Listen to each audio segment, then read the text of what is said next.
There is something quietly strange about the way most people live. Every morning, hundreds of millions of people set alarms before the sun rises. They commute through traffic or pack themselves into trains. They sit in offices, stand on factory floors, answer calls, attend meetings, solve problems, deal with difficult people, and do it all over again the next day. Some of them have been doing this for 5 years, some for 15, some for 30. And if you asked most of them whether they work hard, the answer would be immediate. Of course they do. They give everything they have to their jobs. They skip vacations. They stay late. They sacrifice weekends.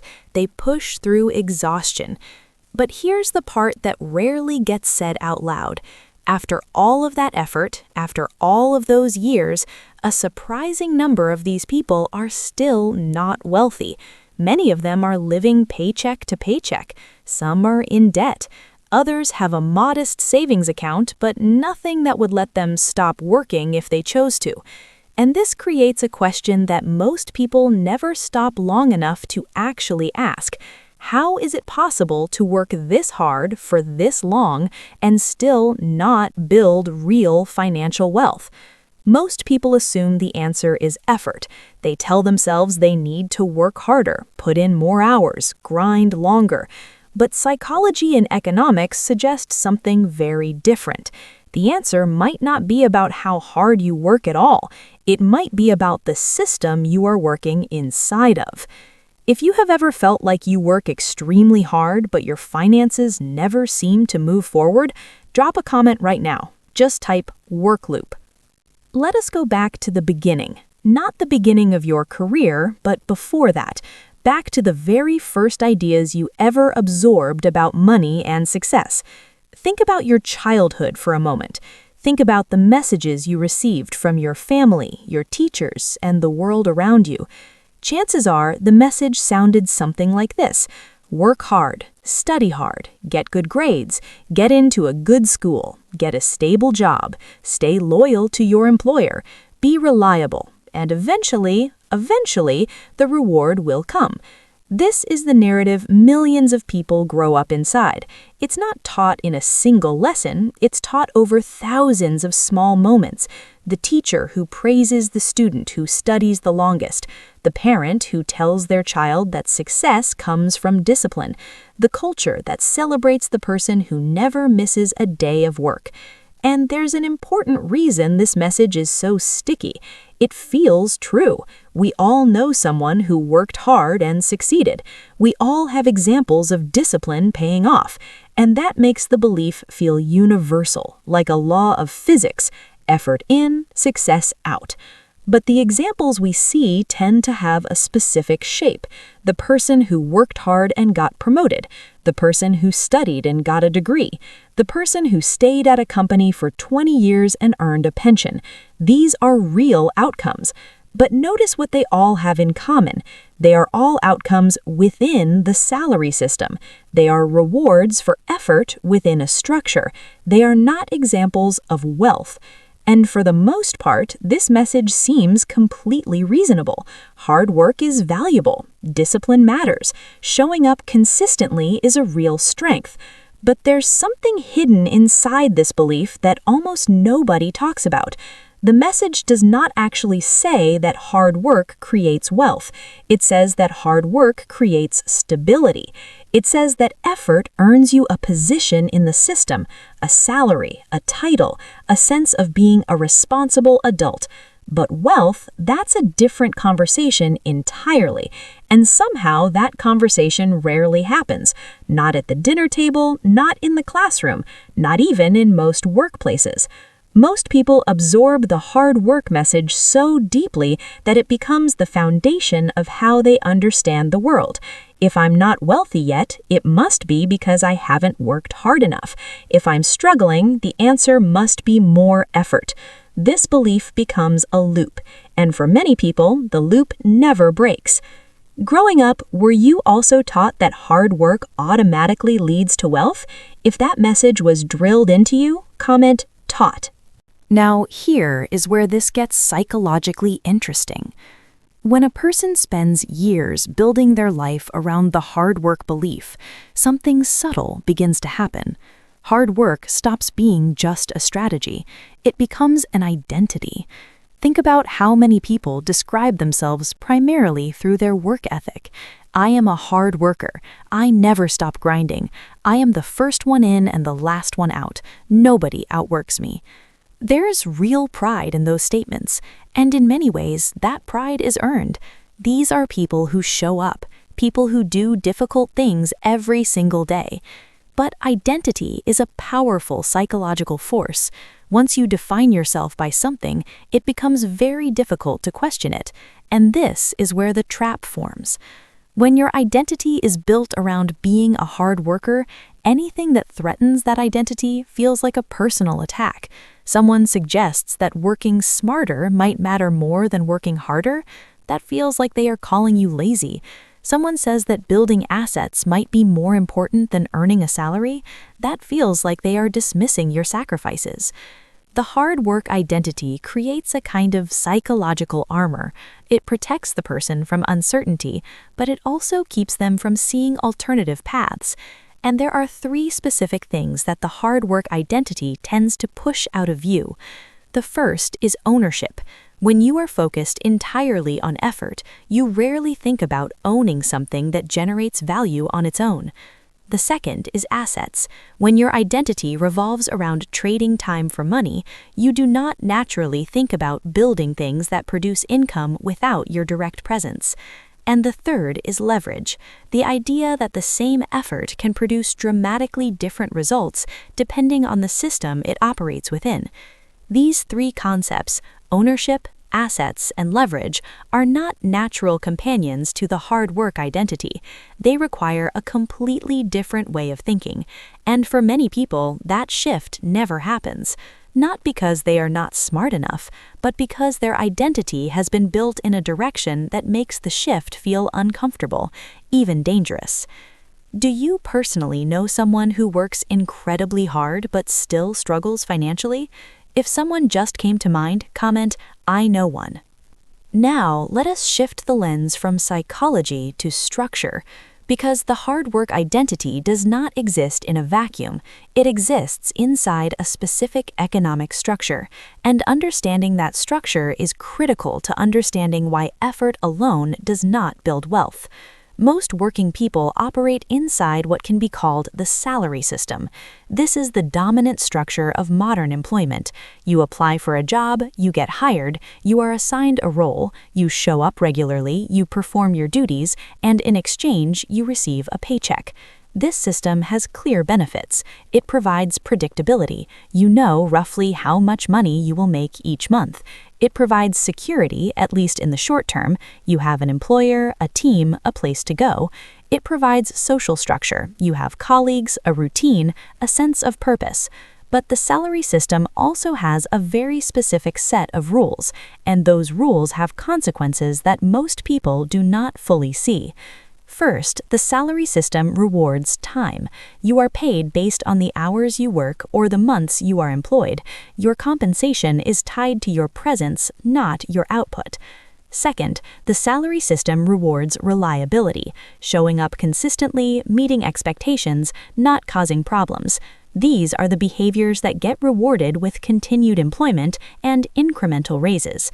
Third, the salary system rewards obedience, following procedures, respecting hierarchy, operating within the boundaries that have been set for your role. Now, none of these things are inherently bad. Time, reliability, and obedience are real skills. They have value. They keep organizations running. But notice what the salary system does not reward. It does not reward ownership. You do not own the company. You do not own the products. You do not own the systems. You are renting your time to someone who does. It does not reward leverage. Whether you are 10% more efficient or 50% more efficient, your salary stays roughly the same. There is a ceiling on how much your extra effort can earn you. And the third is scalable income. A salaried employee cannot serve 10,000 customers at once. They cannot multiply their output beyond the hours they have available. This means that someone can work inside the salary system for 20, 30, or 40 years, giving everything they have, and still find that their financial position has not fundamentally changed.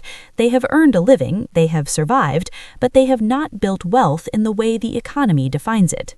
And the most important thing to understand is that this is not a failure of the individual, this is a feature of the system. The salary structure is designed to compensate effort with income, not with wealth. Those are two very different things. This is where the concept of a system trap begins to take shape, not as a conspiracy, not as something deliberately designed to harm people, but as a structural reality that most people never fully examine. If you have ever felt stuck inside the salary system, if you have ever sensed that your income has a ceiling no matter how hard you work, comment salary trap.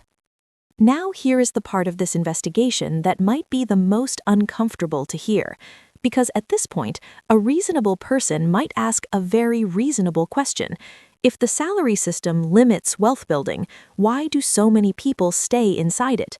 Why do they not simply change their strategy?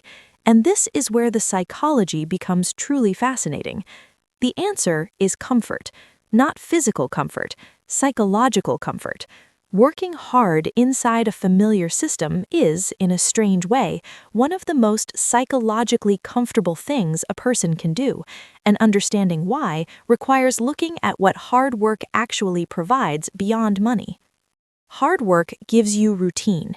You know what tomorrow looks like. You know what next week looks like. You have a schedule, a structure, a pattern, and the human brain craves pattern. Predictability reduces anxiety. Familiarity feels safe. Hard work gives you stability. Even if your salary is not growing the way you want, it is there. It arrives on schedule. It allows you to plan. And in a world full of uncertainty, that reliability is deeply reassuring. Hard work gives you social approval. When you tell people you work 60 hours a week, they respect you. When you say you have not taken a vacation in 2 years, they admire your dedication. Society celebrates the grind. It validates your choices. And hard work gives you a sense of control. You may not be able to control the economy, you may not be able to control your industry, but you can control how hard you work. You can always add more effort, and that feeling of control is psychologically addictive.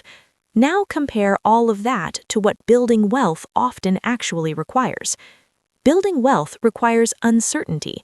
Starting a business, making an investment, creating something new, all of these involve risk. You might fail, you might lose money, you might spend months or years on something that does not work. Building wealth requires patience that looks different from the patience of hard work. It is not the patience of showing up every day to a predictable job. It is the patience of building something when you cannot see the results yet, when nobody is telling you that you are doing a good job, when there is no paycheck at the end of the month to confirm you are on the right track. Building wealth often requires social discomfort. The people around you might not understand what you are doing. Your family might worry. Your friends might think you are being irresponsible. The social structure that supported your hard work identity might not support this new direction. And building wealth requires a tolerance for long-term thinking that the salary system does not develop. In a job, effort produces immediate feedback. You work, you get paid. But in wealth building, the connection between effort and result can be delayed by months or years. Your psychology has to be wired differently to tolerate that delay. So when a hard-working person looks at the path to building wealth, what do they see? They see risk where they currently have stability. They see uncertainty where they currently have routine. They see social judgment where they currently have approval. They see a long, unknown timeline where they currently have predictable results. And for most people, the rational response is to stay where they are, not because they are weak, not because they are intelligent, but because their psychology is responding exactly the way it was designed to respond. It is choosing the known over the unknown, the familiar over the uncertain. This is the psychological comfort of hard work, and it is one of the most powerful forces keeping people inside the system trap. There's a term in psychology that applies here. It's called the status quo bias. It's the human tendency to prefer the current state of affairs, even when a change could be beneficial. The familiar feels safe, even when the familiar is not producing the results you want. And when the familiar is combined with effort and identity, the pull to stay put becomes almost gravitational. Be honest with yourself for a moment. Does working harder sometimes feel easier and safer than trying something completely new with your finances? If that hit close, comment true. So, if hard work alone does not build wealth, what does? This is the question the system rarely encourages people to ask, and the answer is not complicated. It is just different from what most people have been taught. The difference between people who work hard and stay financially stuck and people who eventually build wealth is not talent, it is not intelligence, it is not some secret that only wealthy families know. The difference is strategy. Specifically, the difference is understanding that income and wealth are not the same thing. Income is what you earn. It is the money that arrives in your bank account because you showed up and did your work. Income is directly tied to your time and effort. When you stop working, the income stops. Wealth is what you build. It is the assets, systems, and positions that generate value whether you are working in a given moment or not. Wealth is not tied to your daily effort. It is tied to the things you own, the decisions you have made, and the structures you have built. This is a fundamental distinction, and it is one that the standard path of school, job, retirement almost never teaches clearly. So, what does building wealth actually look like in practice? It looks like ownership. Owning a business, even a small one, means that the value created by that business does not disappear when you sleep. The system keeps running, the product keeps selling, the service keeps being delivered. It looks like investment, placing money into assets that grow over time. Stocks, bonds, real estate, index funds. These are not glamorous. They do not produce overnight results. But over years and decades, they compound. And compounding is one of the most powerful forces in economics. It looks like property. Owning real estate that generates rental income means you are earning money from an asset, not from your own labor. And it looks like scalable systems. A course that can be sold to 1,000 people does not require 1,000 times more effort. A piece of software that serves 10,000 users does not need 10,000 employees. A book that is read by 100,000 people was still written once. This is the concept of leverage, the idea that effort can be multiplied through the right systems and structures. People who build wealth are not necessarily working harder than people who do not. In many cases, they are working less, but they are working inside a different game, a game where the rules reward ownership, leverage, and scalable value rather than time, presence, and obedience. And here is the psychological key to all of this. Switching from the income game to the wealth game does not require you to stop working hard. It requires you to redirect where your hard work goes. Instead of pouring all of your energy into someone else's system, you begin building your own, or you begin acquiring assets that work alongside you. This is not about quitting your job tomorrow. It is about understanding that the financial game has two levels, and most people have only ever been taught the first one. Think of it this way. Two people start their careers at the same time. They are equally intelligent, equally disciplined, equally hardworking. One spends 30 years climbing the salary ladder. The other spends the first 10 years in a job, but quietly begins building assets on the side. A small investment portfolio, a rental property, eventually a small business. After 30 years, the first person has earned a solid cumulative income, but the second person has built something that earns money without their direct hourly effort. The difference is not talent or work ethic. The difference is which game they chose to play with their hard work. And that choice, more often than not, comes down to awareness, to knowing the second game exists in the first place. If you believe that the difference between income and assets should be taught much earlier in life, in schools, in families, in communities, comment assets. Now let us put everything together, because this is where the picture becomes complete. We have talked about the hard work belief, the identity trap, the salary system, the psychological comfort of staying inside the structure, and the difference between income and wealth. When you look at all of these pieces together, a pattern emerges, and the pattern is not random, it is structural. The modern economic system depends on a very large number of people doing something very specific, showing up to work, exchanging their time for income, spending that income on goods and services, and repeating the cycle. This is the engine of the economy, and it requires millions, hundreds of millions of people to participate. Now, this is not a conspiracy. There is no shadowy group deliberately designing this to harm people, but there is a structural reality that rarely gets acknowledged out loud. The system benefits from workers who believe that hard work is the primary path to success. It benefits from people who define their identity through effort and obedience. It benefits from the psychological comfort that keeps people inside the structure rather than outside it. And the system has very little incentive to teach workers the difference between income and wealth, because if every worker suddenly understood leverage, ownership, and asset building, the system would look very different. This is the system trap. Not a cage, not a prison, but a structure that is so familiar, so normalized, and so psychologically comfortable that most people never step outside it long enough to see it. The rules are not hidden. Anyone can learn about assets. Anyone can study investment. Anyone can explore ownership.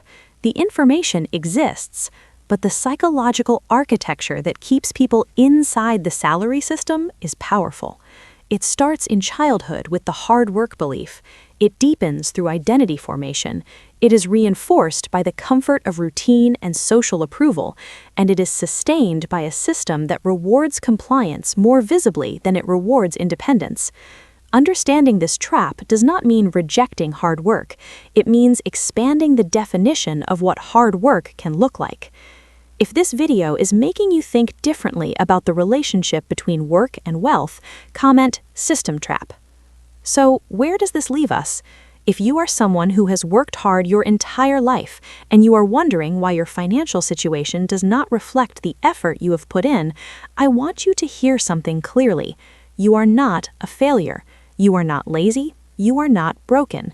You followed the rules you were given. You did what you were told would lead to a good life.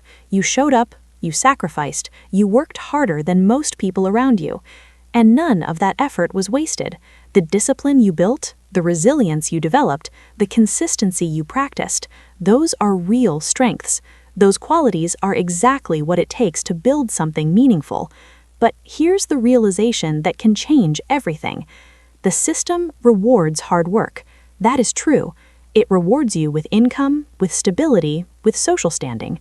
But wealth, the kind of financial freedom that actually changes your life, is usually built through a different game, a game of ownership, a game of assets, a game of leverage and compounding and long-term strategy. And the most powerful thing you can do is not work harder inside the same system. It is to start learning the rules of the second game while you continue to play the first one. You do not have to make dramatic changes overnight. You do not have to quit your job or take reckless risks. But you can begin. You can start reading about how wealth is actually built. You can start setting aside a small portion of your income for investments. You can start thinking about what ownership might look like in your life. Because the truth is, the people who eventually escape the system trap are not always the smartest or the most talented. They are the people who learned that there was a second game being played, and they decided to start playing it. Hard work is not the problem. Hard work inside a system that does not build wealth is the problem, and now you know the difference. That awareness, that single shift in understanding is worth more than another decade of grinding harder inside a structure that was never designed to make you wealthy. It does not make the grind meaningless, it makes the grind intentional, and intentional effort, pointed in the right direction, is the most powerful financial tool that exists. Remember this, the system will not tell you about the second game, it will not send you a notification, it will not offer you a class. You have to find it yourself. But now you have started looking, and that's how every escape from every system trap begins, with the decision to see the structure you are standing inside of. If this video helped you see the psychology of work and money from a new perspective, do me one favor. Hit the like button, subscribe to this channel, and share this video with someone who works incredibly hard but might need to hear this message. We release new videos on the hidden psychological systems that shape modern financial life, and every video is designed to help you see the things most people never stop to examine. Tonight, before you set your alarm for tomorrow morning, ask yourself one question: am I working hard inside the right game?